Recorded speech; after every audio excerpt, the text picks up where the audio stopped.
And a very good morning to the media studio here at the 62nd Coupe du Monde Gordon Bennett. My name's Regan Tetlow. It's day 3 of the action and I'm joined in the studio by my very good friend Marcus Hagenay, meet director. Very good morning, Marcus. Good morning, Regan. Nice to be here. How are you today? Excellent. I had to sleep actually. I had the night shift in the first night, so last night was kind of easy for me. It's long hours, isn't it? Oh yeah, very long hours. Before we get into the meat of what's happening with the competition, I think we should have a look at some of the beautiful images that have been coming down here. Can you give me your impressions of what you're seeing, Marcus? Well, we are now seeing the Berner Oberland with the Eiger, Mönch, Jungfrau, the top 4 mountains, which are the top 3 actually, which you can see nicely from Bern. The launch field, as we have seen it on Friday. Beautiful weather, some takeoff images, impressions, people going this. on. This is just, yeah. Always touching and very emotional. Andy Caton, we'll talk about him. He's still airborne. USA too. A friend of me from the US. And Andreas and Axel taking off, the German team. And last night, the night glow, which we all enjoyed together. The night glow was absolutely beautiful, wasn't it? Absolutely gorgeous images. Mm-hmm. Yeah, very nice. Always moving as well. Very nice. And many people joining us from Bern and the city and the surrounding. So very nice. Some aerial shots. This is, I don't recognize that city, but you even see the stars and the city. This is the Central Massif in France, Le Dôme. La Rochelle at the coast in France, a shot taken from Team Switzerland number 2 last night when they were out heading to the sea. Yeah, I mean, one of my biggest memories of the Gordon Bennett last year was the images. Some of the images we get back are just absolutely beautiful. And there we go. Yeah. We've got the sunrise coming up, brand new day. Mm-hmm. Lovely view there with the Day clouds. 3. They have more sun over there than we have in Bern, but Yeah. we have seen how nice Bern is in sunshine. Look at this beautiful picture here. Yeah. Morning drink. Morning drink and a sunrise. Excellent. Yeah, so let's have a look at the tracks of the balloons and see what's just been happening. Where would you like to start, Marcus? Do you want to start over here and see what we've got? We can start with the stories which just more or less happened. Of course, the spectators will have seen the track of the Swiss team number 2. So they went out to the sea close to La Rochelle, went onto the water, and actually it was exactly as forecast. And the French team number 1, they had taken this more inland track and landed next to the sea early in the morning. So as you can see, there was quite a good opportunity for the Swiss team to kind of get into their area, but you can also see that they had a more inland heading then, despite trying different altitudes. So Switzerland too decided to land because there was no option anymore to beat the French team number 1. It was quite interesting that as I was looking this morning very early, the French team had landed and they were in the lead. It was quite an interesting prospect to have the leader on the ground and everybody else has got to try and beat that. Usually you put yourself in a bad position when you land first, because then you are no longer a moving target, you are a static target. Yeah. And that makes a big change in the strategy. But they took the best spot and obviously did it early enough before the wind turned around, as we now see with the Swiss team, and so they look pretty good right now. But the race is not over yet. It's not. Germany won for us. It's just over 3,500 kilometres, I think, and now on that north, they've got a big task ahead, but it's in their sights. Absolutely, but these pilots are very used to flying long hours. I mean, Matthias and Benny, they are very used. So I would not be surprised they go another night and maybe even another night. So we have to keep an eye on them. Even though there's some weather moving in from the north with some precipitation, some rain we need to monitor, but I also saw some slots. But Peter, our Metman, will explain a little bit more about that. But definitely they are still on the top list. It's worth taking a moment just to think about what's going on. Like any other sport, 90 minutes or an hour or 2 hours. These teams are stood there in the basket for day after day after day. We're into day 3. It is a mental game as much as anything else. Oh, absolutely. It's really a tough job. I mean, you're not walking around, but standing, being exposed to temperature, to the constant work with ATC, with Meteo, with communication, in a quite congested basket, more or less, and it's very, very demanding and psychologically really a major challenge, I have to say. Well, we mentioned this double act a little bit earlier, Poland 1 and USA 2, heading down through Italy. Let's talk about what's happening there, Marcus. Yeah, well, we didn't really have them on their radar. Well, we had them all the time, but I think some of the spectators who are now watching, they didn't follow because they were kind of sneaking into Italy slowly, and overnight they made a big distance actually. And actually they're doing very well. These two pilots know each other very well. They have been flying together even in the same basket. Yes. So they share everything, the resources, their meteor, the spirit, and so they are like a twin couple moving down.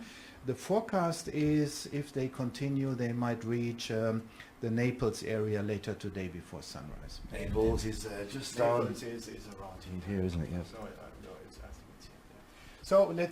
So it's further down. Sorry, Yeah, I think it's down. it's further down. Yeah. Sorry.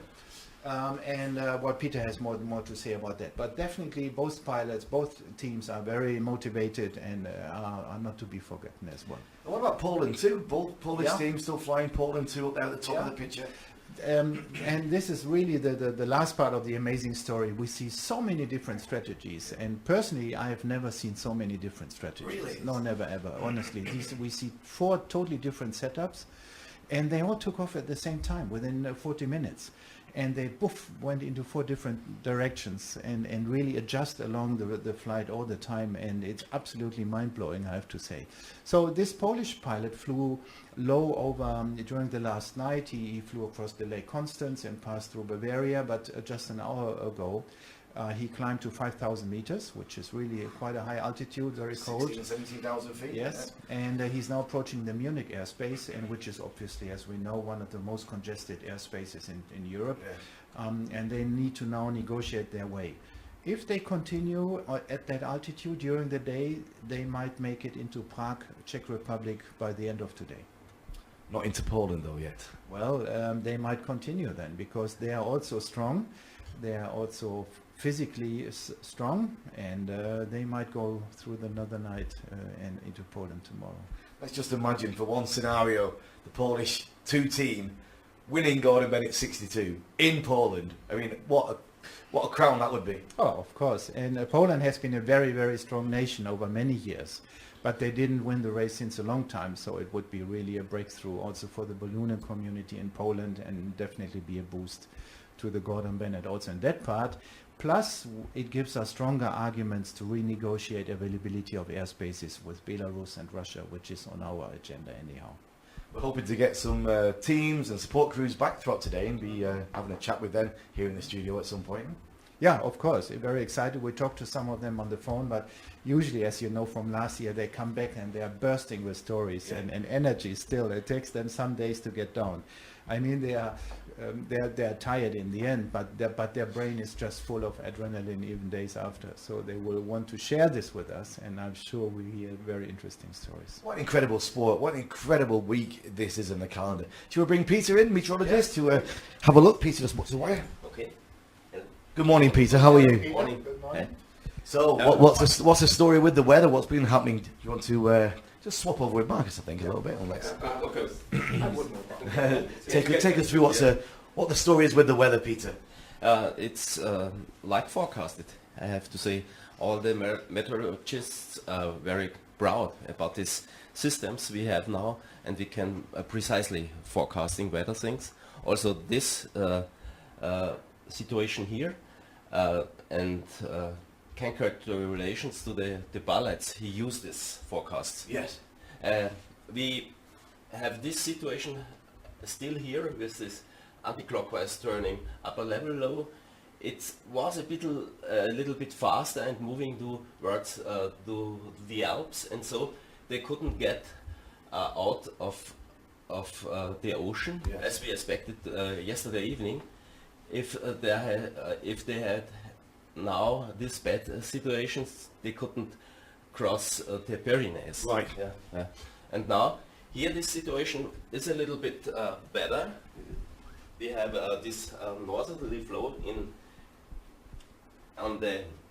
behind the upper level draft is moving to the east, and this Medicane situation here in Greek. Yes. Okay. Let's come this side, very- please. Just for the camera, we'll come this side and we'll stay on this side. Yeah. There you go. Okay. And on the other hand, for German 2, the weather is moving from west to ost, and they get this southwesterly flow more and more to the eastern region, and so they could move direction to Strasbourg in the middle of Germany, maybe in the night. And on the other hand, this northwesterly flow will still stay during the night, perhaps till tomorrow morning, and they have the best chance, I think, to get their goal in southern of Italy or Sicilia. And another effect will be a bad situation, but they all are landed. Here in this area, they're developing rain and thunderstorm, and they're moving slowly to the Switzerland. And then in the evening, we expect here at 8 o'clock in the afternoon first precipitation. And this precipitation area will be widened over the Alps and to the north and to the south, like from Rome to the Schwäbisch Alb maybe, and in the day after tomorrow, from Monday to Tuesday, cold air comes from the north, and we got some snow here. Oh really? Yeah. Yes. Where we are? No, not to the ground, but the level will be about 2,200 meters and above. About 20 to 30 centimeters fresh snow. Incredible. What a start. Yeah, it's very. And then I think then will be this race finished. Well, good stuff. Incredible insights of this amazing pattern and amazing race, which is constantly developing with us here. You can keep up with all the information yourself at live.gordonbennett.aero, and make sure you're checking with us on the YouTube and Facebook pages for the ongoing updates as we call in to the people on the road and bring the people that are back here into the studio. For myself, from Marcus, and from Peter, we'll see you soon.